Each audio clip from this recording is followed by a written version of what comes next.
नमस्ते प्रणाम। हम मंजू वर्मा, जिला अम्बेडकर नगर टांडा से स्वागत व मंजू लोकगीत 123 की चैनल पे आप लोगन के बीच राजा और धोबैन का प्रेम प्रसंग सोहर गीत लेके आ है। तो राजा का प्रेम हो एक थी धोबैन से। धोबैन जात रहा थी कपड़ा धोवत, रास्ता में राजा मिल जाते हैं। तो राजा एक निगाह देखा थी उनके ऊपर मोहित हो जाती। तो बहुत ज़बरदस्त गाना बा। गाना लिखे चंदा यादव ऑफिशियल पे पड़ा बा और चंदा यादव लिखे हैं। तो आप लोगन जरूर एकदम म्यूजिक पे सुन ली हैं। बाकी हम दोनों जोड़ी में आप लोग ये गाना सुनी है। तो राजा देखा जब धोबैन पे लोभाई जाते तो धोबैन शर्त रखा था, ये राजा तू अरे तो इतना निक्के रानी है लेकिन तू हमरे पे लोभान है, तो चला हमरे साथे तो कितना काम करे पड़ी। तो गीत के लाइन में सुनो धोबैन का काम का हो भैया। तो आप लोगन गीत में सुनिए कितना काम करे पड़त है, लेकिन राजा हर एक काम करे ताई राजी हो जाते हैं। तो आप लोगों से निवेदन में जरूर यह गाना का पूरा सुनिए। अच्छा लगी वीडियो शेयर करिए, लाइक करिए, कमेंट में बताइए गाना कैसन बा, ज़्यादा से ज़्यादा शेयर करिए। सभी दर्शक का नमस्ते प्रणाम। हम नीलम धुरिया टांडा जिला अम्बेडकर नगर से। तो हमें सुने हम जब सागर नहाई हो की जाती, हमारी धोबैन हो की जाती, हमारी धोबैन हो। हम जब सागर नहाई हो की जाती, हमारी धोबैन हो की जाती, हमारी धोबैन हो। हे मोरे राजा तोहरे तसुगा रीरनिया हो धोबिनिया काऊ कर ब्याऊ। हे मोरे राजा तोहरे तसुगा रीरनिया हो धोबिनिया काऊ कर ब्याऊ। देखा धोबैन जात रहा थी सगरे पर कपड़ा धोवे, नहाए जात रहा थी, रास्ता में राजा मिल जाती। तो राजा धोबैन का देखा थी एक नजर भैया ताकत थी, मोहित हो जाती। तो राजा का प्रेम बस गया एकदम धोबैन के ऊपर। तो वह धोबैन का हाथ में तोहरे तो इतना सुंदर रानी तू धोबिनिया का करबा। तो देखा राजा का कहा थी धोबिन से, बोलिया तो बोलियो मोरी धोबैन हो बोलाहू, नाही जानी हो बोलाहू, नाही जानी हो। बोलिया तो बोलियो मोरी धोबैन हो बोलाहू, नाही जानी हो बोलाहू, नाही जानी हो। हे मोरे धोबैन तोहरे पे जियरा लाल चाने हो, तू ही का लइके रहबाइयो। हे मोरी धोबैन तोहरे पे जियरा लाल चाने हो, तू ही का लइके रहबाइयो। राजा कहा थे ने धोबैन तू बोले ना जानू, तोहरे ऊपर हमार प्रेम बस गए बा, हम तोहरे ऊपर एकदम मोहित होइए, तू ही लइके रहबा। तो धोबैन देखा राजा से सवाल करथन कि हमार बात माना, कितना काम हमरे साथे करे पड़ी, का करे पड़ी। आप लोगन आगे की लाइन में सुने।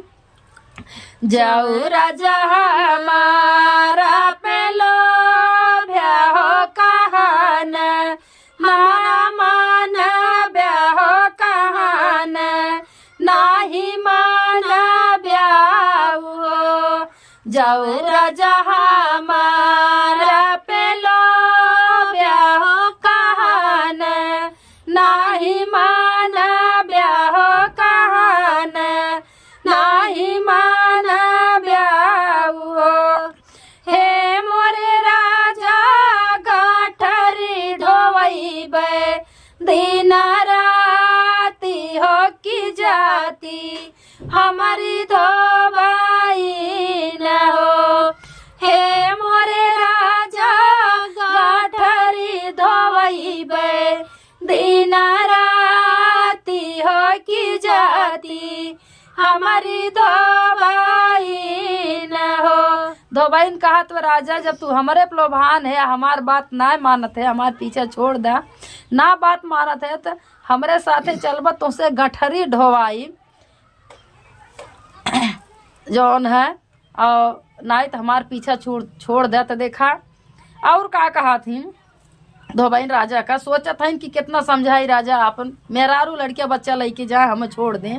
तो देखा का कहा थी, जाओ राजा हमारा पैदलो ब्याह कहन, नाही माना ब्याह कहन, नाही माना ब्याह, जब तू ही हमारा पेलो ब्याह कहन, नाही माना ब्याह कहन, नाही माना ब्याह। हे मोरे राजा कपड़ा धोवैबे, दिन राती हो की जाती, हमारी धोबाई न हो।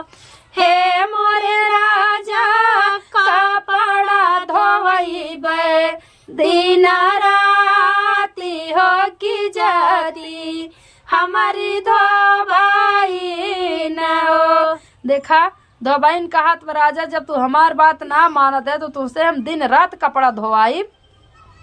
लेकिन राजा देखा छोड़े ना चाहत है धोबैन के पीछा। तो देखा राजा का कहत है धोबैन से, तो हरे संघरिया हमारा बहो की कपड़ा धोवाई, बहो की गाठा री बनाई, बहो की गाठा री बांधाई बाइयो। तो हरे संघरिया हमारा बहो की कपड़ा धोवाई, बहो की गाठा री बनाई, बहो की गाठा री बनाई बाइयो। हे मोरी धोबैन तो हरी सूरतिया, जियरा मारे हो तू हिलका लइके राबाइयो। हे मोरी धोबैन तो हरी सूरतिया, जियरा मारे हो तू हिलका लइके राबाइयो। देखा राजा कहा था ने रानी ये धोबैन तोरे साथे हम कपड़ा धोवाई, गठरी बधाई, सारा काम करब, लेकिन तोहारी जो सूरत व सुंदरता हमार जान मारत बा, हम तोहका लइके रहा।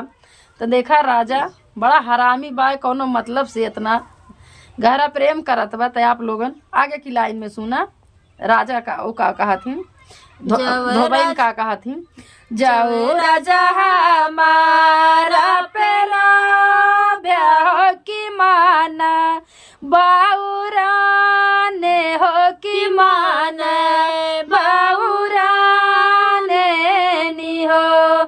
जाओ राजा हमारा पेलो ब्याह की माना, बाउरा ने हो की माना, बाउरा ने नी हो। हे मोरे राजा गदहा चरैबा, दिन राती हो की जाती, हमारी धोबाई न हो। हे मोरे राजा गदहा चरैबा, दिन राती हो की जाती, हमारी धोबाई न हो।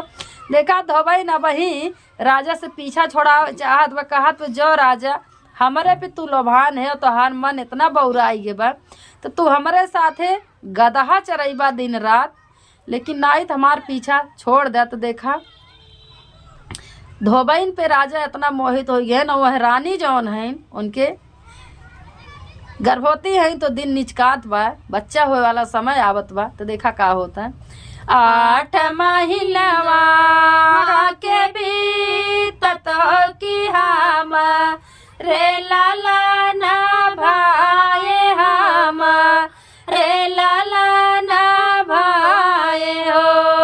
8 महीना नाव के बीतत कि हम रे लाला ना भाए हम रे लाला ना भाए हो। हे मोरे नौआ रही रही पीसा तुहरा दिया हो लोचन पहुँचावा हो। हे मोरे नौआ रगड़ी रगड़ी पीसा तुहरा दिया हो लोचन पहुँचावा हो। देखा घरे रानी के लड़किया होगा तो रानी नाव से कहा थी ये नाव तू हरदी पीस डारा रगड़ रगड़ लोचन लेके जा हमरे ससुरारी रानी नैहरे मई हमरे ससुरारी तू लेके जा। तो लोचन केकरे आगे दिया आप लोगन आगे खिलाइन में सुने। पहिला लोचन मोरे ससुर हो दूसरा मोरे जेठाऊ हो दूसरा मोरे जेठाऊ हो। पहिला लोचन मोरे ससुर हो दूसरा मोरे जेठाऊ हो दूसरा मोरे जेठाऊ हो। हे मोरे नौआ तीसरा लोराऊ रादेवा रावा हो किलियावा नाही जाना यो। हे मोरे नौआ तीसरा जेहाऊ रादेवा रावा हो तबियावा नाही जाना यो। रानी समझावत ही नाव से पहला लोचन हमरे ससुरु के दिया दूसरा हमरे जेठाऊ का तीसरा हमरे देवरू के दिया लेकिन हमार सैया जी हमार पिया जी न जाने पावन। तो देखा नाव लेके जात ही कैसे जात हैं लोचन। हथवा में लाई के पगाड़िया हो याऊरा सिर पगाड़िया हो याऊरा सिर पे पगड़िया हो। हथवा में लाई के हरा दिया हो याऊरा सिर पे पगड़िया हो याऊरा सिर पगड़िया हो। हे मोरे नौआ मातावा पे चामा के लोचनवा हो ललनवा कहाँ जाना में हो रिलवा कहाँ जाना में नी हो। हे मोरे नौआ मातावा पे चामा के लोचनवा हो ललनवा कहाँ जाना में हो रिलवा कहाँ जाना में नी हो।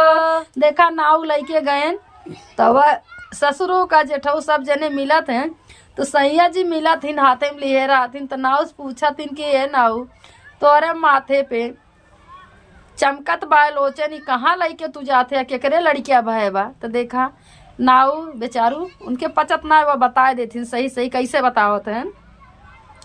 तो ही मोरी हथवा में ससुरु कहती लारिया हो जेठाऊ कै पगाड़िया हो जेठाऊ कै पगाड़िया हो।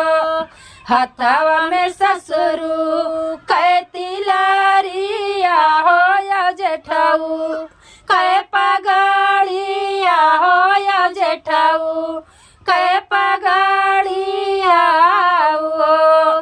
हे मोरे राजा तोहरे जे जाना मेला लाना हो लोचना बाल चमकाइयो। हे मोरे राजा तोहरे जे जाना मेला लाना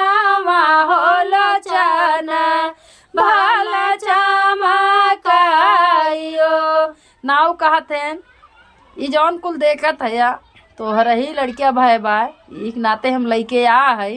तो देखा राजा इतनी बात जब सुनत हिन कि हमरे मेहरारू के लड़किया भाई बा यानी रानी के, तो राजा का कहथिन अब सोचत हैं हम कैसे जाई, थोड़ी देख ले कैसे कहत हैं रानी से। तो ही मोरी रानी या से रानिया हो तू ही न हमारी प्यारी हो तू ही न हमारी प्यारी हो। तो ही मोरी रानी या से रानिया हो तू ही न हमारी प्यारी हो तू ही न हमारी प्यारी हो। हे मोरी रानी तानी ऐसे लाला ना खेलाई बहो लालाना मुखा चुमाबाइयो।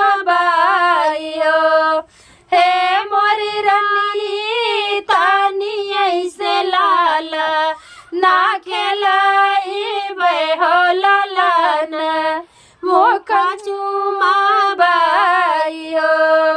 हे मोरी रानिया दो बहन तो पाते कै पतारिया हो जुठारी के बहाई बहो बिया तो ही बोला भी हो। हे मोरी रानिया मालिनी धोबिनी तपाते कै पतारिया हो जनारी के बहाई बहो रैया तो ही बहाबी हो। देखा राजा अपने रानी के लगे गईन पलझावत इनकी ए रानी धोबाइन तो जौन है वो पाते कह पतरी बाटी उन्नत हम खाए के बहाय दे, लेकिन हमार जौन भी यही बाटू तू हो तुम्हें भी यही हमारे बोलबो। सोचत हन कि ऐसे कहा पलझाई और रानी मान गई हैं। तो आप लोगों ने ये गीत का सपोर्ट करिए। धन्यवाद।